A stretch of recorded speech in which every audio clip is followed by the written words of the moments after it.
Well, it appears that the terror group ISIS is taunting the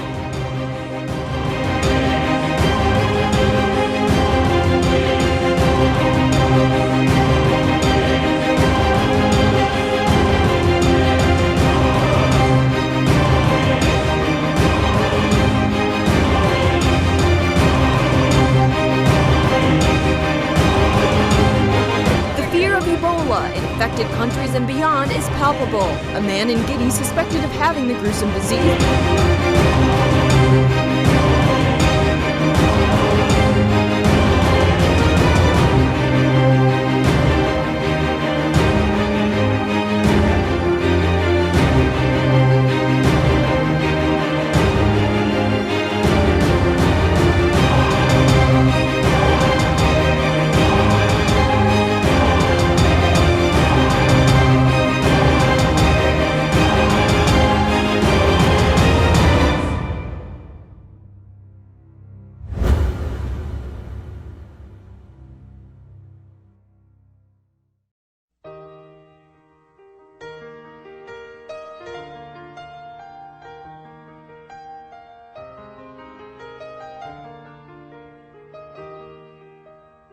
Welcome pong muli sa programang Reasons of Faith. Ito po si Brother Melvin Sarmiento na sa inyo po ay nag-aanyaya na ako po'y samahan sa buong oras ng pag-aaral ng salita ng ating Panginoon. Ang paksa po na ating pag-uusapan ngayon ay may kinalaman sa dalawang likas ng ating Panginoong Jesucristo. Kailangan po kasing maging malinaw sa atin kung bakit natin pinaniniwalaan ang mga bagay na ating pinaniniwalaan. Sapagkat anumang uri ng paniniwala na hindi po nakabatay sa banal na kasulatan ay matatawag lamang nating palapalagay o dili kaya ay mga haka-haka.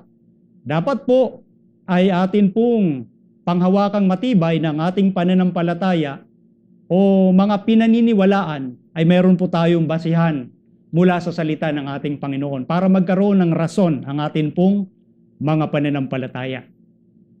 Ang usapin patungkol sa person at nature o likas ng ating Panginoong Jesucristo ay matagal na pong pinag-uusapan at naging laman ng mga kontrobersiya.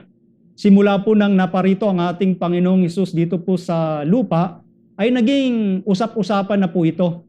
At dumating po sa iba't ibang konklusyon ang mga tao kung ano ang pagkakilala sa ating Panginoong Hesus. Meron pong iba na ang pagkakilala ay siya lamang ang isang propeta o tao lamang sa likas na kalagayan. Ang iba naman ay ang paniniwala sa kanya ay isang phantom o sabihin natin walang laman at dugo. Meaning to say parang multo. Yun po yung paniniwala noong first century Christian ng mga tinatawag na heretical denomination, pero Christianity pa rin po. At ang ibang paniniwala, ang ating Panginoon ay isang nilalang na mababang uri ng Diyos. Ang iba naman ay siya ay isang mabuting tao lamang. So iba-iba ho ang opinyon ng mga tao kung sino ang ating Panginoong Hesus. At yan po ay hindi nakapagtataka. Sapagkat sa banal na kasulatan, sinasabi na rin po ng apostol na si Pablo ang tungkol sa mga bagay na ito.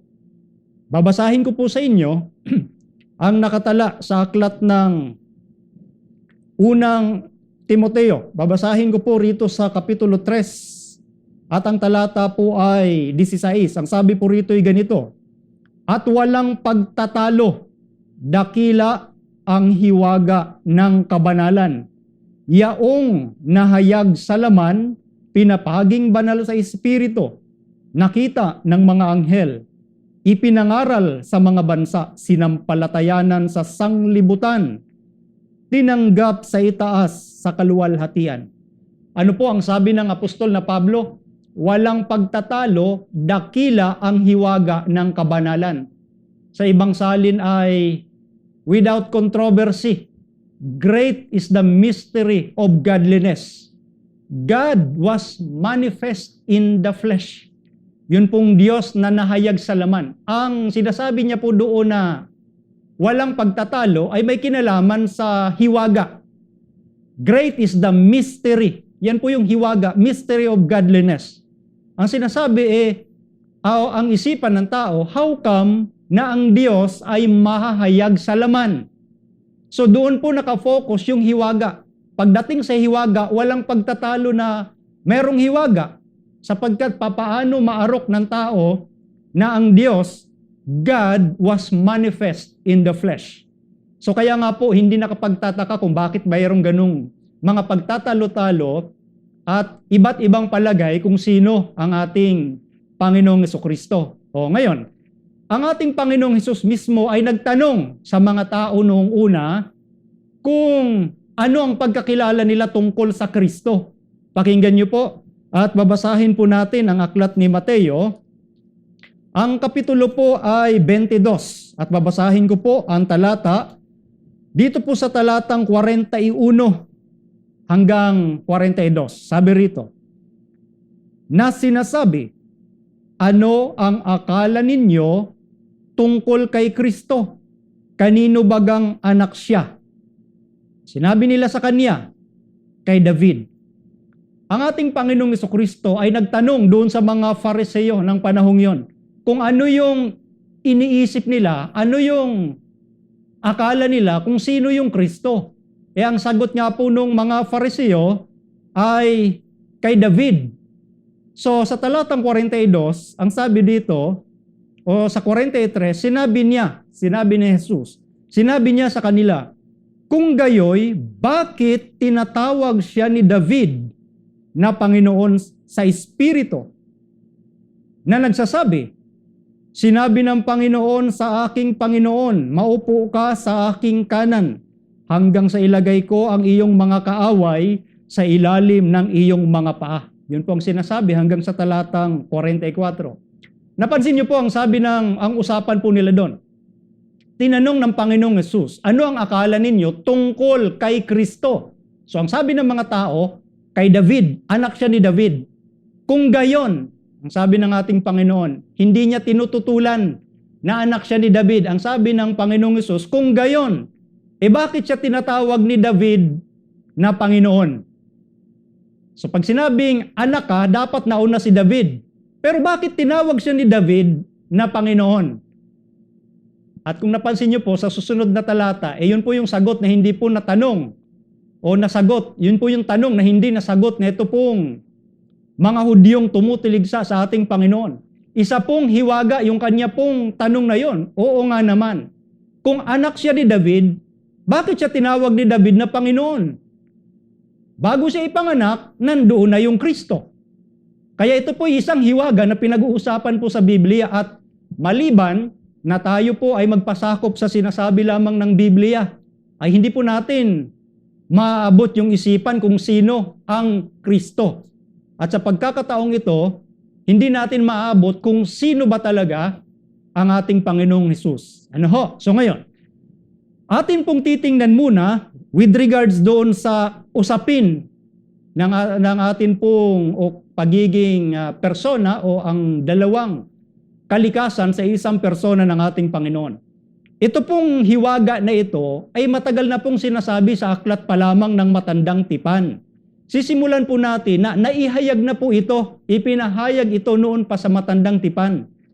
Simula po ng magkasala, ang una nating mga magulang, meron ng binigay na solusyon ng Diyos. At yan po ay matatagpuan sa aklat ng Heneses, ang kapitulo po ay 3, ang talata ay 15. Ang sabi po rito ay ganito, at papag-aalitin ko ikaw at ang babae, at ang iyong binhi at ang kanyang binhi. Ito ang dudurog ng iyong ulo, at ikaw ang dudurog ng kanyang sakong. Ito po ay hatol ng ating Panginoon doon po sa ahas. At ito po yung solusyon patungkol doon sa ginawang pagkakasala ng una nating mga magulang. Meron pong malaking tunggalian na magaganap sa pagitan ng binhi ng babae at yung binhing yun, nag-iisa lang yun. Ang binhing yun ay walang iba kundi ang ating Panginoong Hesukristo, ang anak ng Diyos. Ito po ay messianic prophecy. Hula po ito tungkol doon sa binhi na ipanganganak na dudurog ng ulo ni Satanas. At ang masasaktan lang ni Satanas ay ang kanyang sakong. So therefore, meron na noong una pa man sa matandang tipan na messianic prophecy, hula patungkol sa Mesiyas na ipanganganak, patungkol doon sa binhing yon. At ngayon, ito din po ang sinabi ng propetang si Isaias bilang anticipation doon sa alam na po nilang solusyon ng Diyos. Ang sabi po rito sa Kapitulo 7 ng aklat ni Isaias, at ang talata po ay 14, ganito ang ating mababasa. Sabi po rito ay ganito, "Kaya't ang Panginoon nga ay magbibigay sa inyo ng tanda. Narito, isang dalaga ay maglilihi at manganganak ng isang lalaki. At tatawagin ang kanyang pangalan na Emmanuel." Ayun ho. Ito po ay hula patungkol doon sa ipanganganak mula sa ating Panginoon. At ang panggagalingan ng kapanganakang yun ay walang iba kundi ang isang dalaga. Alam niyo po ba na bago maglihi o mabuntis ang isang dalaga, dapat meron siyang asawa? So ito po'y hula noon pa man na ang ipanganganak na Mesiyas na tinawag diyang Emmanuel, na binigyang linaw sa bagong tipan na ang kahulugan ng Emmanuel ay sumasa atin ng Diyos. Kasi yung salitang Hebreo, im, with, mano, humanity, at el means God. Ang ibig lamang sabihin, with humanity, God. O pag inayos mo sa tamang construction, God with us. So ganun sa salitang Emmanuel, sinasabi na merong Diyos na sa atin. Sa aklat pa lamang po iyon ng matandang tipan. Ano ho? At ngayon, dito naman sa aklat ni Mikas, mababasa natin, dito po sa Kapitulo 5, ang isang pangungusap na napakahalaga nating maintindihan patungkol po doon sa Messianic prophecy. "Ngunit ikaw, Bethlehem Ephrata, na maliit upang lumagay sa libu-libo ng Huda, mula sa iyo ay lalabas sa akin ang isa na magpupuno sa Israel, na ang pinagbuhatan niya ay mula ng una, mula ng walang hanggan." Paulit-ulit pong sinasabi sa aklat ng matandang tipan, yun pong ipanganganak na doon sa parte ni Isaiah, sinabi niya na ang ibig sabihin nung ipanganganak na ipaglilihi ng dalaga, Emmanuel, sumasa atin ng Diyos. At dito kay Mikas, sinabi niya na ang ipanganganak ay ang pinagbuhatan niya mula nung una, mula nung walang hanggan.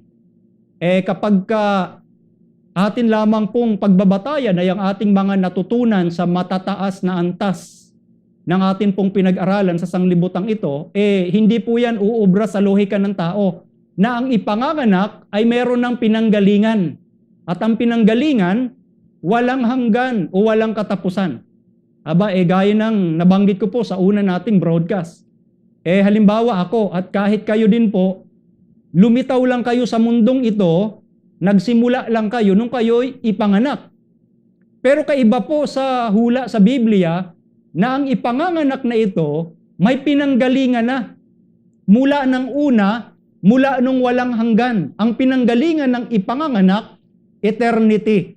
Kaya nga ito yung tinatawag na hiwaga. Hindi po ito pwedeng i-reconcile ng atin pong mga pinag-aralan sa sanglibutang ito. Kailangan tanggapin po natin na ang hiwagang ipinaparating sa atin ay ipinapaliwanag din po ng banal na kasulatan. Kailangan lamang nating magpasakop sangayon po sa kanyang sinasabi. Can you imagine? Yung ipanganganak, may pinagmulan na. At ang pinagmulan, walang hanggan. Kaya nga po, hiwaga. Ngayon, ating titingnan, nung ipanganak na ito pong Mesiyas na ito, ang ating Panginoong Jesucristo, hindi po siya nakilala ng sanglibutan.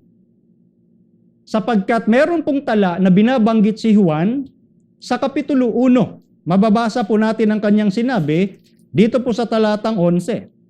"Siya'y naparito sa sariling kanya at siya'y hindi tinanggap ng mga sariling kanya." Can you imagine?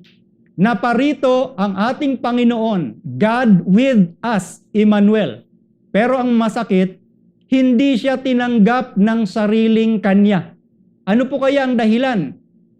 Dahilan ba ito na hindi siya tinanggap dahil hindi siya kilala?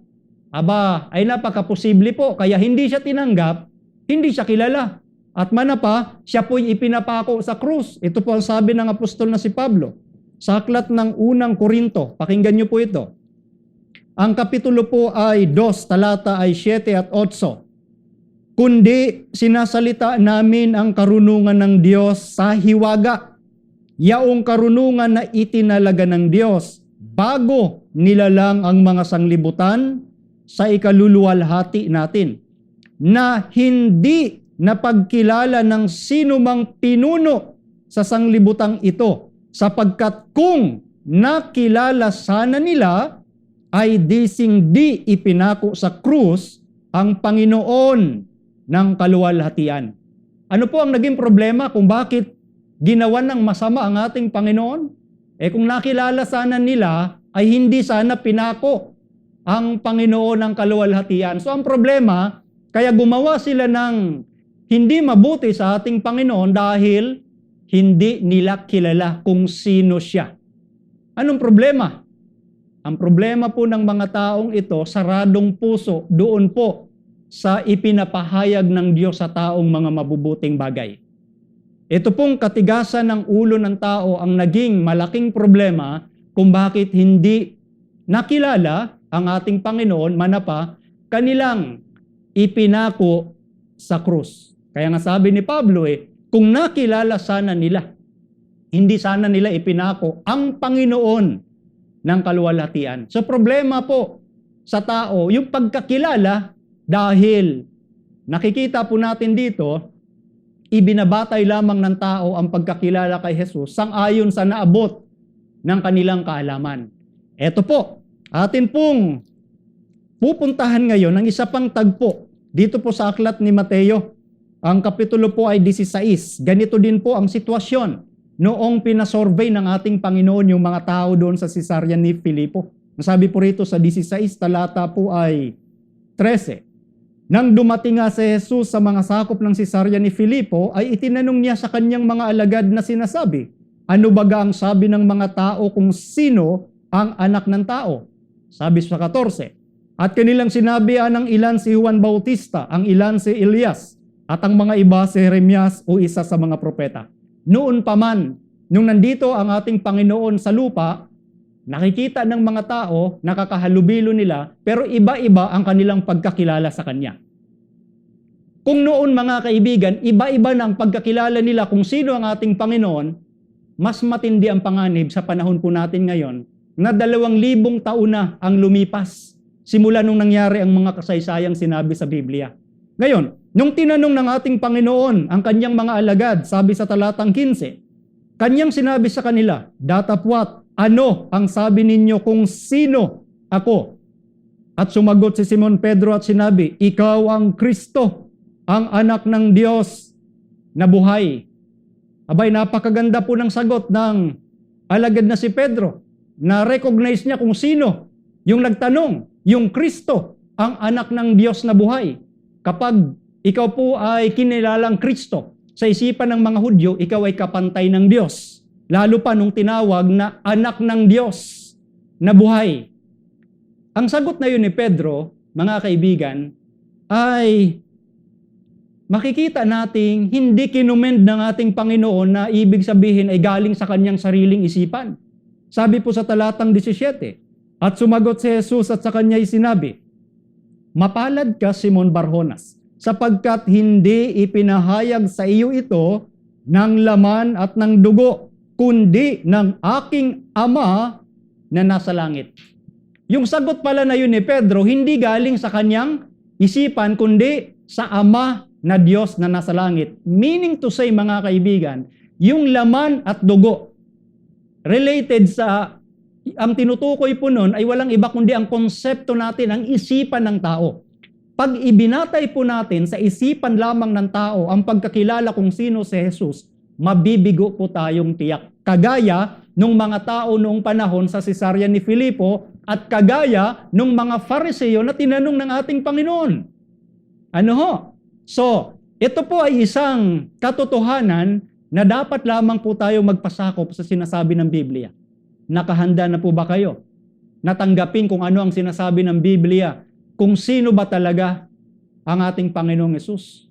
Eto po, ipapakilala po ng banal na kasulatan ng ating Panginoong Hesus ay merong dalawang likas sa isang katauhan. Ulitin ko po, meron siyang dalawang likas or nature sa isang persona niya, sa kanyang katauhan. Kaya nga sinasabi sa Biblia, hiwaga, God was manifest in the flesh. How come God is spirit? Ang Diyos ay espiritu. Papaano siyang mahayag sa laman or sa flesh? Kaya nga mystery. Kaya nga tanggapin natin ang pagpapahayag ng Biblia na ito po ay mula sa Diyos na nasa langit. Hindi po natin kayang unawain ng Biblia kung ibabatay sa logic, sa atin pong logic bilang mga tao. Okay, so eto na po. Pagdating po sa dalawang likas ng ating Panginoon, binabanggit na rin po ito. Una pa man, yung kanyang katutubong kalagayan. Pag sinabing katutubo, yun yung kanyang original na kalagayan sa pasimula pa lang. Babasahin po natin ito pong aklat na isinulat ng apostol na si Pablo sa mga taga-Filipos. Ang kapitulo po ay 2 at ang talata po ay 6. Ang sabi po rito ay ganito, na siya, bagamat nasa anyong Diyos, ay hindi niya inaring isang bagay na nararapat panangnan ang pagkapantay niya sa Diyos, kundi bagkos, hinubad niya ito at nag-anyong alipin na nakitulad sa mga tao at palibhasay nasumpungan sa anyong tao. Siya'y nagpakababa sa kanyang sarili na nagmasunurin hanggang sa kamatayan. Oo, sa kamatayan sa krus. Maliwanag po ang Biblia patungkol sa dalawang likas niya. Siya po'y nasa anyong Diyos o sa Greek words ay morpheteos. Ibig sabihin ng morpheteos, meron siyang attributes ng Diyos. Kung anong attributes ng tunay na Diyos, meron din siyang attributes na ganon. Nasaan yung Diyos, pero hindi niya inaring isang bagay na nararapat panangnan yung pagkapantay niya sa Diyos. Kapantay po siya ng Diyos. Kundi, anong sabi po rito? Hinubad niya ito, nag-anyong alipin, nakitulad sa mga tao. Pag sinabi pong nakitulad, hindi ka talaga dating ganon. Nakitulad ka lang. Kaya nga, sumasa atin ang Diyos, Emmanuel, God with us, and that is the controversy. Ito po yung hiwaga, yung mystery. Walang pagtatalo, walang controversy sa mystery. Ang pinag-uusapan dito, mystery kung papaanong ang Diyos nahayag sa laman. Sinasabi po ng apostol na si Pablo. O ngayon, maging si apostol na Juan, kanya rin pong binanggit yan, yung dalawang likas na ito ng ating Panginoon. Babasahin ko po sa Juan 1 at 14. Juan 1:1 at 14. Nang pasimula, siya ang verbo, at ang verbo ay sumasa Diyos, at ang verbo ay Diyos. Sa 14, at nagkatawang tao ang verbo na tumahan sa gitna natin, at nakita namin ang kanyang kaluwalhatian. Kaluwalhatian gaya ng sabugtong ng Ama, na puspos ng biyaya at katotohanan. Napansin niyo po, ang sabi ng Apostol Juan, dalawang likas ang tinutukoy dito. Nang pasimula, siya ang verbo. At ang verbo, sumasa Diyos. At ang verbo ay Diyos.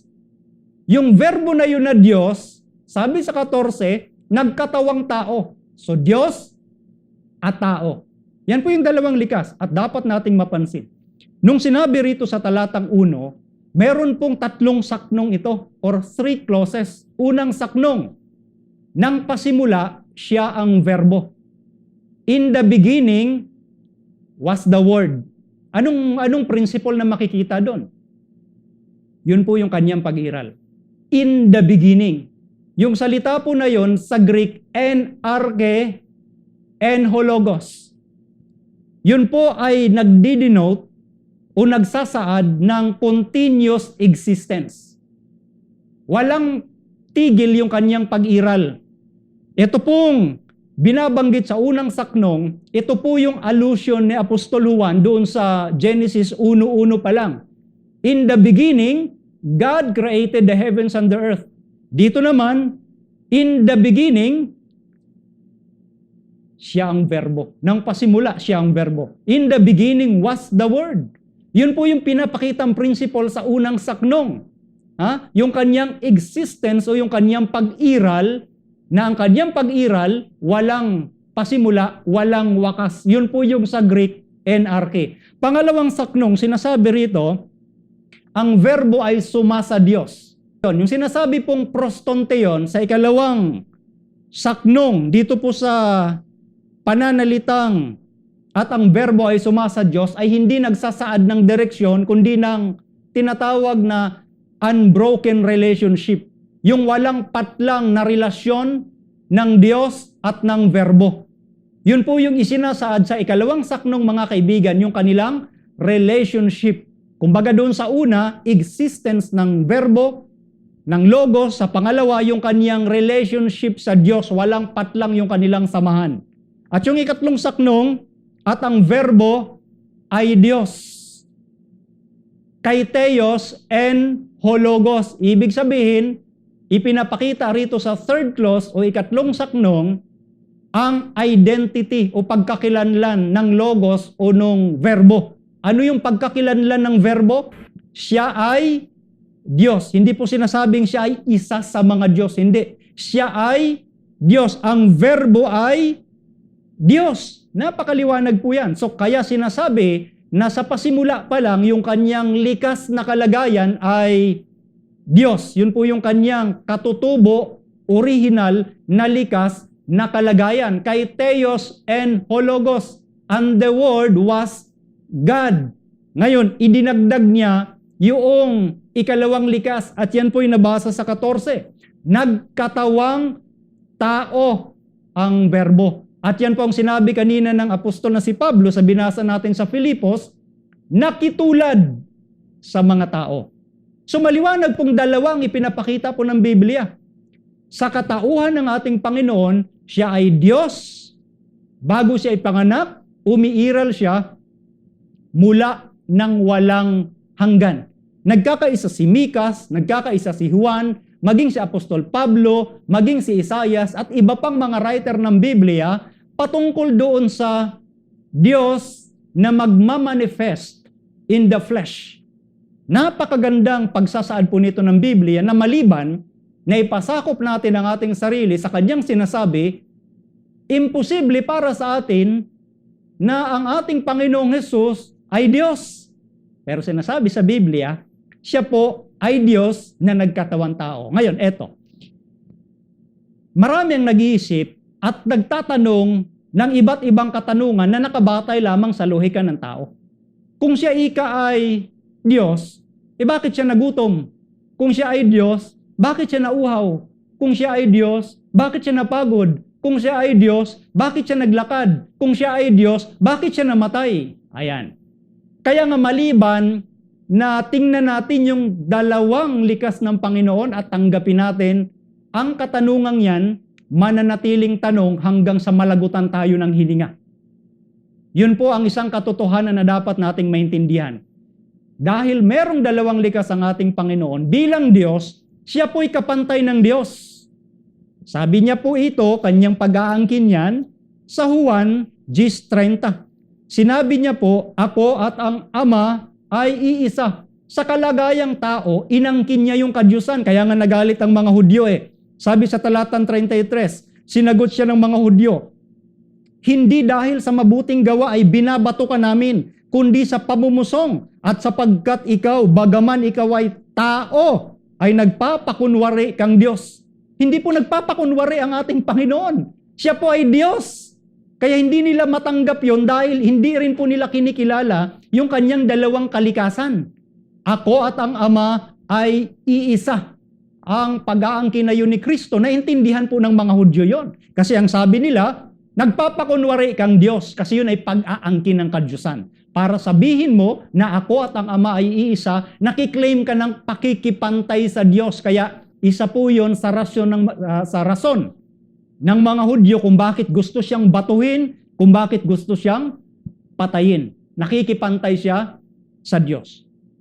At bilang Diyos, mga kaibigan, kapantay niya ang Diyos, pero bilang tao, tingnan natin yung other side of the coin. Bilang tao, siya po'y nakadepende lamang sa Diyos. Pakinggan nyo ha.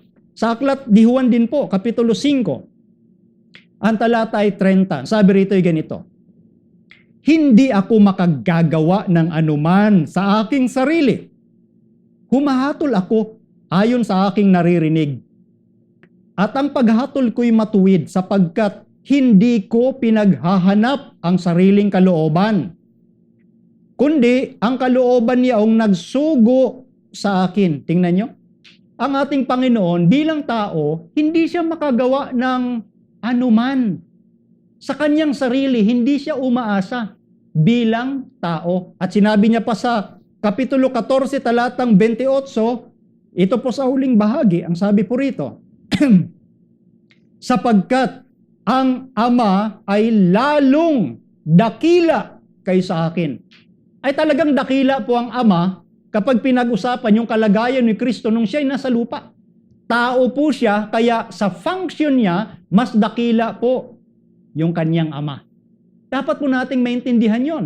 Sa kadyusan, kapantay niya ang kanyang Ama. Sa pagiging tao, mas dakila ang Ama sa kanya. Kasi po sa Grego ito, ang case po nito ay genitive of comparison. Ibig sabihin ng genitive of comparison, yung pinag-uusapan kung bakit mas inferior siya sa Ama ay yung kanilang function. Yung kanilang gampanin. Kasi siya ay nagkatawang tao dahil na rin sa kanyang pagpapasakop sa Ama na pumarito sa sanglibutan. So nakita po natin, yung isang side, Diyos. Yung isang side, tao. Kapantay niya ang Diyos sa kalagayan ng Diyos, pero mas mababa siya sa Diyos, of course, sa kalagayang tao. Ang ating Panginoon ay manlalalang bago siya nagkatawang tao. Sinabi po yun sa Juan 1:3. Lahat ng mga bagay ay ginawa sa pamamagitan niya. At alinman sa lahat ng ginawa ay hindi ginawa kung wala siya. So manlalalang po siya bilang Diyos sapagkat Diyos lang ang nakalalalang. Pero bilang tao, mga kaibigan, siya po'y naglakad sa lupa. Can you imagine? Manlalalang siya ng lupa at ng langit. Pero sa kalagayang tao, naglakad po siya sa lupa. Bilang Diyos, alam din po ng ating Panginoon ang lahat ng mga bagay. Alam niya kung anong mangyayari sa hinaharap. Di ba sinasabi yun sa 14 ni Juan talatang 29? At ngayon ay sinabi ko sa inyo, bago mangyari, upang kung ito'y mangyari ay magsisampalataya kayo. So itong ating Panginoon, meron po siyang pagkaalam sa hinaharap. Sinasabi niya, bago mangyari, kung mangyari ito, magsisampalataya kayo. Alam niya po yung future. Alam niya po yung hinaharap. Pag pinag-usapan, yung kadyusan ng ating Panginoon, nalalaman niya ang lahat ng mga bagay. Babasahin ko po yun, Sabi po ng apostol na si Pedro sa 17 o sa 21 ni Juan, talatay 17, sinabi sa kanya sa ikatlo, Simon, anak ni Juan, iniibig mo baga ako? Nalumbay si Pedro sapagkat sa kanya'y sinabing makatlo, iniibig mo baga ako? At sinabi niya sa kanya, Panginoon, nalalaman mo ang lahat ng mga bagay, nalalaman mo na kita'y iniibig. Sinabi sa kanya ni Jesus, pakanin mo ang aking mga tupa. 2 beses po binanggit yung salitang nalalaman. Sa Grego, magkaibang salita yon. Sa unang nalalaman, nung sinabi ni Pedro, nalalaman mo ang lahat ng mga bagay, ang ginamit po dun sa Greek, oida. Yung ikalawang sinabi po rito na nalalaman mo na kita'y iniibig, yun po ay ginosko. So magkaiba, oida at ginosko. Ang ibig sabihin ng oida, inherent knowledge. Meaning, nasa kanya na yung knowledge. Whereas sa ginosko, yung knowledge na yon acquired through experience. Parang tayo, bago natin matutunan ang isang bagay, pag-aaralan po natin. Yun po yung ginosko, acquired through experience. So, kinikilala ng mga apostol na nalalaman ni Jesus ang lahat ng mga bagay. Yun po'y may kinalaman sa kanyang pagiging Diyos. Pero sa pagiging tao, limitado po siya. Pakinggan niyo po sa Mateo 24. Ito po ay binabanggit sa talatang 36. Pakinggan po ninyong sinasabi ng ating Panginoon. Ang sabi rito, 36. Ngunit tungkol sa araw at oras na yaon, walang makaalam kahit ang mga anghel sa langit, kahit ang anak, kundi ang ama lamang.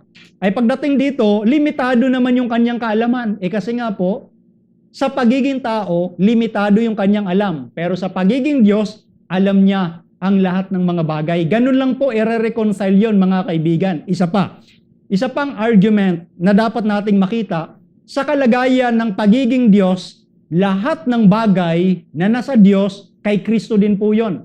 Cliname o inangkin mismo ni Kristo. Pakinggan nyo, balik tayo sa aklat ni Juan. Ang kapitulo po ay 16 at babasahin ko po sa talatang 15. Ang lahat ng mga bagay na nasa Ama ay akin. Can you imagine yung pag-aangkin na ito? Lahat ng mga bagay na nasa Ama, Kanya din po yon. Pagdating po sa kadyusan, Kanya po yon. Pero sa pagiging tao, naghirap ang ating Panginoong Hesus. Pakinggan nyo sa sinulat ni Apostol Pablo sa 2 Korinto, ang kapitulo ay 8, talatang 9. Sapagkat nalalaman ninyo ang biyaya ng ating Panginoong Hesukristo, na bagaman siya'y mayaman, gayon may nagpakadukha dahil sa inyo, upang sa pamamagitan ng kanyang karukhaan ay magsiyaman kayo. So napansin nyo, mayaman ang ating Panginoon sa pagiging Diyos, pero dahil sa atin, nagpakadukha. Sa kadyusan, mayaman siya. Sa pagiging tao, siya po'y dukha. Ganun po natin i-reconcile. Ano ho? Ang ating Panginoon, inaangkin niya na nasa Kanya ang buhay. Meaning, meron siyang kapangyarihan sa buhay. Pero, ang ating Panginoon na may kapangyarihan sa buhay, namatay. Paano nangyari? Siya yung may-ari ng buhay, nasa Kanya ang buhay, pero siya po ay namatay, siya po ay nagutom, siya po ay nauhaw, at eventually, siya po ay pinatay na matay. Paano ikang mangyari yon? Ito po yon. Sabi ng apostol na si Pedro, sa unang Pedro, ang kapitulo po ay 3. At mababasa natin sa talatang 18, ang ganito pong pahayag. Sabi po rito, sapagkat si Kristo man ay nagbataring minsan dahil sa mga kasalanan, ang matuwid dahil sa mga di matuwid, upang tayo'y madala niya sa Diyos. Siyang pinatay sa laman, ngunit binuhay sa Espiritu. Yung kadyusan, hindi po yun namamatay. Kaya kailangan niya magkatawan tao para siya'y mamatay. Kaya nga sabi ni Pedro, pinatay sa laman. Hindi po namamatay ang Diyos. Sa kalagayang Diyos, hindi po pwedeng patayin. Kaya siya'y nagkatawan tao para siya mapatay at maging handog para sa ating mga kasalanan. So, sa ganung bagay mga kaibigan, sa ganung bagay lamang, mare-reconcile natin kung bakit sa kabilang banda sinabi na napagod, nauhaw, nagutom, umiyak, and eventually namatay. Dahil nga po sa kalagayan tao. Pero bago siya magkatawang tao, siya po ay naghahari ng walang hanggan. Sabi po sa Mika 5:2, sabi po sa Juan 1:1, sinasabi po sa maraming talata ng Biblia, ang dalawang kalikasan ng ating Panginoon. Ngayon, balikan natin yung binanggit natin sa tanong ng ating Panginoon doon sa mga Fariseo. Eto po sa tanong na ito, ipinapakita na niya yung dalawang likas ng Kristo. Babalikan po natin muli, 22 ni Mateo. Ang talata ay 41. Habang nagkakatipon nga ang mga Fariseo, tinanong sila ni Jesus ng isang tanong na sinasabi, ano ang akala ninyo tungkol kay Kristo? Kanino bagang anak siya? Sinabi nila, kay David. Sinabi niya sa kanila, kung gayoy, bakit tinatawag siya ni David na Panginoon? Yan. Eto mga kaibigan, binibigay na ni Kristo sa isipan ng mga Fariseo na dapat nilang paniwalaan na ang Kristo ay meron ng pinanggalingan sa pasimula pa lang bago siya naging tao. Kaya nga ang sabi rito sa talatang 45, kung tinatawag na siya ni David na Panginoon, paanong siya'y kanyang anak? Nais ni Kristo na i-resolve ng mga Fariseyong ito sa isipan nila na kung anak nga siya ni David bilang tao, paanong nangyaring Panginoon din siya ni David? Ipinaparating na dito mga kaibigan ni Kristo ang isipan sa kanila ng katuruang dalawang likas ng Kristo. Kaya nga tingnan niyo po yung reaksyon ng mga Parisiyong ito. At wala sino mang nakasagot sa kanya ng isang salita, ni wala sino mang nangahas buhat sa araw na yaon na tumanong pa sa kanya ng anumang mga tanong. Kita niyo? Bakit po? Inasahan po ng mga Farisiyong matatalinong ito yung kanilang dunong para makilala kung sino ang Kristo. Para sa tao mga kaibigan, ito po'y hiwaga na ang Diyos mahayag sa laman. Pero ang hiwagang ito ay maunawaan natin kung ipasakop natin sa Diyos ang kalagayang dalawang likas ng ating Panginoong Hesus. Dapat nating maintindihan ang napakalawak na tema ng Biblia kung bakit ang ating Panginoong Hesus o ang anak ng Diyos nagkatawang tao. Siya po'y nagkatawang tao para mabuhay bilang tao sa mundong ito na walang dungis, walang kapintasan, walang kasalanan, sapagkat yung buhay niya na malinis, yun po ang iaalay sa atin. At ang buhay na malinis na yon, pinatay yun bilang handog sa kasalanan. At kailangan niyang mabuhay uli para tayo din naman ay mabuhay. Kinakailangan ng anak ng Diyos na Diyos buhat sa pasimula na magkatawan tao para po tayo matubos. Yun po yung nasa likod kung bakit siya nagkatawang tao. At ipinapakita rito ang kahalagaan na maintindihan natin na Diyos lang ang pwedeng magligtas sa atin.